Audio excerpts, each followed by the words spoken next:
Hi, my name's Richard Payne. I'm an artist working just outside of Melbourne in a small village called Daylesford in Australia. I started my life as an architectural illustrator and draftsman and studied art all my life. Early in the piece, I needed to make a living, and life dealt me a whole lot of different journeys, one of them being my own graphic design and corporate communications company. As I started to realise that there was something missing in my art, and I thought it was my technical facility, so I moved to Florence in Italy and studied at the Florence Academy of Art. While I was there, they asked me to conduct masterclasses on perspective and art techniques, and I did that in Europe and the United States, as well as at Melbourne University later on, which is something that I still continue to do and enjoy.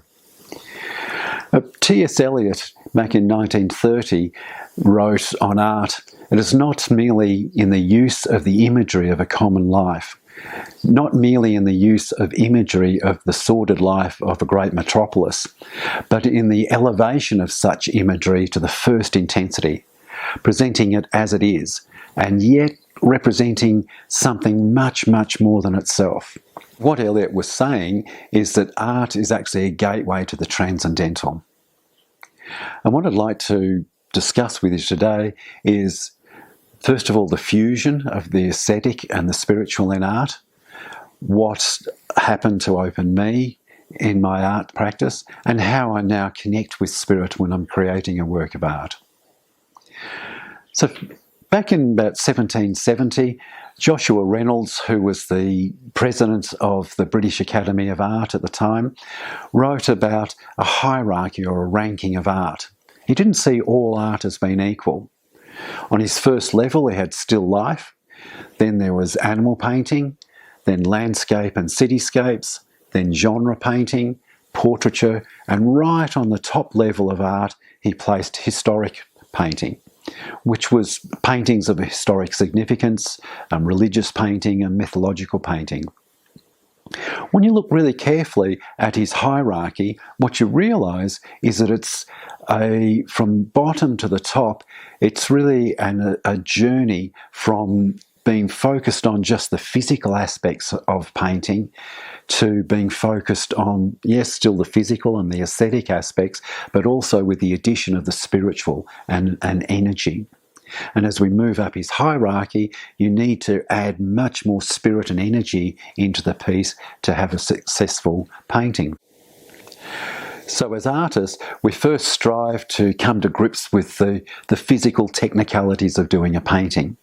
And then eventually we start to realise that there's more to that, and there's a spiritual element to it as well. A great example of that is St. Teresa's ecstasy, the ecstasy of St. Teresa. She was a nun who had a spiritual experience of an angel coming to her and thrusting a flaming arrow into her, full of the divine love of God. And she had that spiritual experience around God. Now, it's impossible for St. Teresa to share that emotion and that energy with us directly. You know, one human being can't do that for another human being. But what she can do is, as she did, she can write it down in a description, and we can read her description of that event. What's really important to mention here is that there's a big difference between having the experience, spiritual, emotional, and being able to communicate that experience to somebody else. Even if God sent an angel down to us and put an arrow through our heart, we would have our own divine experience, not St. Teresa's.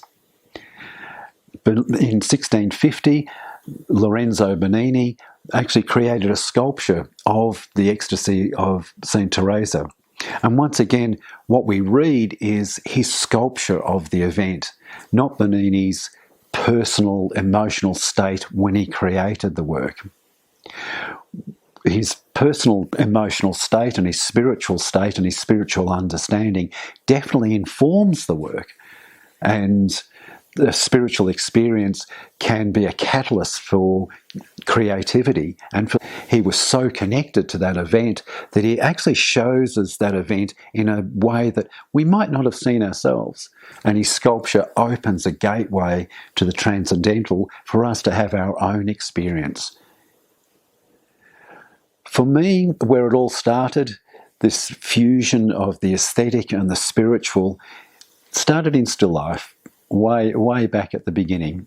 I was focused on purely the physical and technical attributes of making an apple look like an apple. So I was focused on drawing and painting, colour theory, composition, perspective, all of those elements.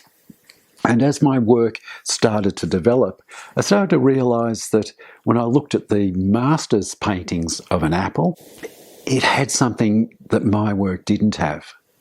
So I studied even harder, but I was totally immersed in the physical world.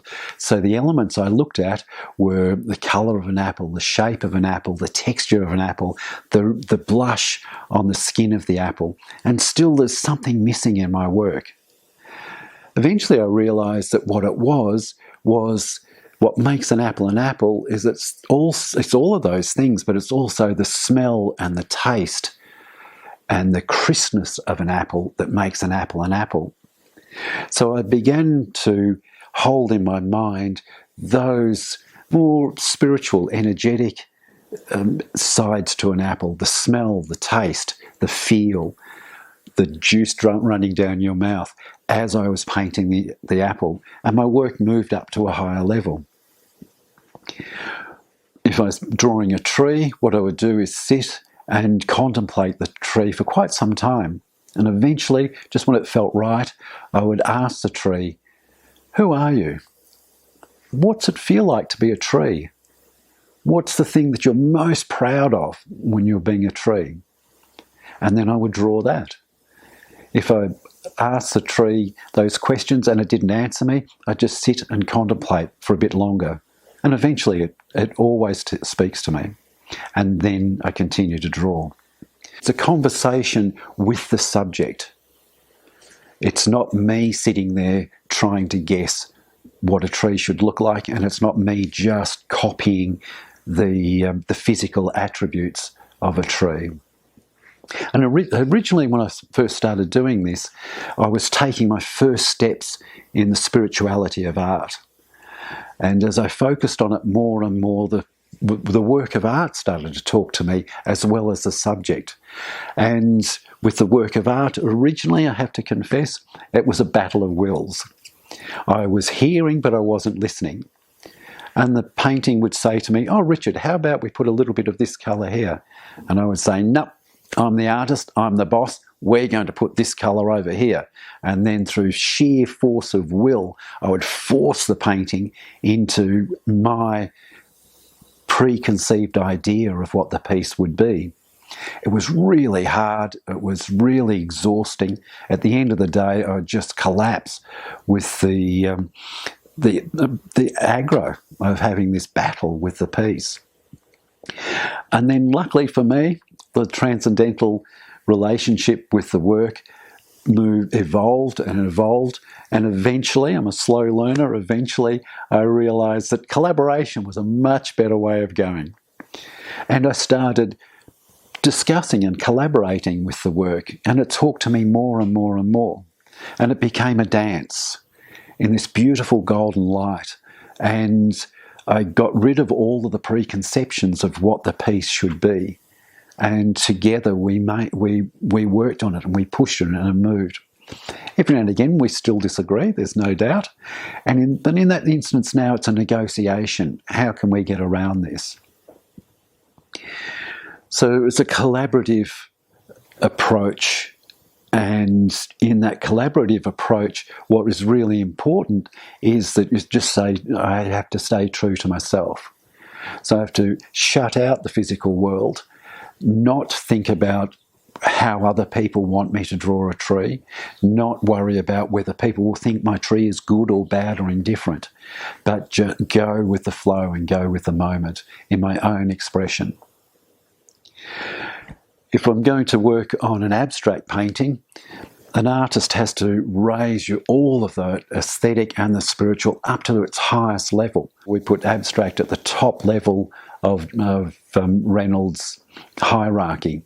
And at that level, you need to have your spiritual, your technical, your energetic levels all coming together in harmony and all focused in this dance with the piece and the subject.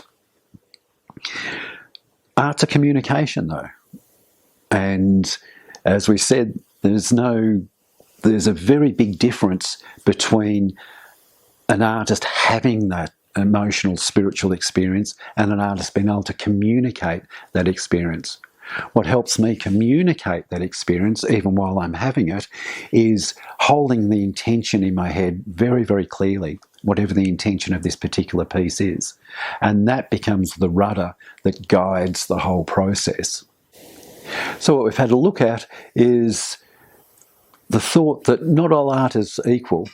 And Joshua Reynolds' hierarchy of art acknowledges that as an object of art has more spiritual and intellectual content to it, it's harder and harder to do. We have looked at the thought that an artist having an experience or a person having a spiritual experience is very, very different to being able to communicate that experience. And the artist's journey is to bring those two experiences together in the act of creation.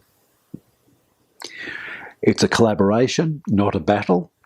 It's a communication with the piece, it's a communication with your subject, it's a communication with the energies in the entire universe that come through while you're working.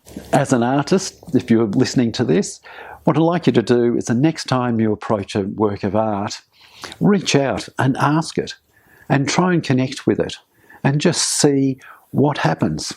You might be really surprised. Enjoy.